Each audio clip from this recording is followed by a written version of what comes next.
चलिए जानते हैं दिन की शुरुआत की पहली खबर। पीरियड्स लीव पर सुप्रीम कोर्ट की अहम टिप्पणी। देश भर में महिलाओं और लड़कियों से जुड़े एक महत्वपूर्ण मुद्दे पर सुप्रीम कोर्ट ऑफ इंडिया ने अहम फैसला सुनाया है। अदालत ने पीरियड्स के दौरान पेड लीव मासिक धर्म अवकाश को लेकर दायर याचिका पर सुनवाई करते हुए कहा कि यह विषय महिलाओं के स्वास्थ्य, गरिमा और कार्यस्थल पर सम्मान अवसरों से जुड़े हुए हैं, इसीलिए इस पर गंभीरता से विचार किए जाने चाहिए। कोर्ट ने यह भी कहा कि मासिक धर्म के दौरान कई महिलाओं को शारीरिक असुविधा, दर्द और स्वास्थ्य संबंधित समस्याओं का सामना करना पड़ता है, इसीलिए उन्हें आराम और सहूलियत देने के लिए नीतिगत स्तर पर चर्चा जरूरी है। हालांकि अदालत ने सीधे तौर पर पूरे देश में अनिवार्य पीरियड्स लीव लागू करने की आदेश नहीं दिए हैं, लेकिन इस मुद्दे पर केंद्र और राज्य को नीति बनाने की दिशा में कदम उठाने की सलाह दी गई है।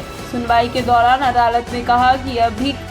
अदालत ने यह भी कहा कि पीरियड्स लीव को लागू करने का फैसला कई सामाजिक, आर्थिक और कार्यस्थल से जुड़े पहलुओं को ध्यान में रखकर लिया जाना चाहिए। कुछ विशेषज्ञों का मानना है कि यदि इसे अनिवार्य किया गया तो निजी कंपनियों में महिलाओं की भर्ती पर असर पड़ सकता है, जबकि दूसरी ओर महिला अधिकार कार्यकर्ताओं का कहना है कि यह महिलाओं के स्वास्थ्य और सम्मान के लिए जरूरी कदम है। भारत में पहले भी इस मुद्दे पर चर्चा होती रही है और कुछ निजी कंपनियां तथा शैक्षणिक संस्थान अपने स्तर पर पीरियड्स लीव की सुविधाएं दे चुके हैं।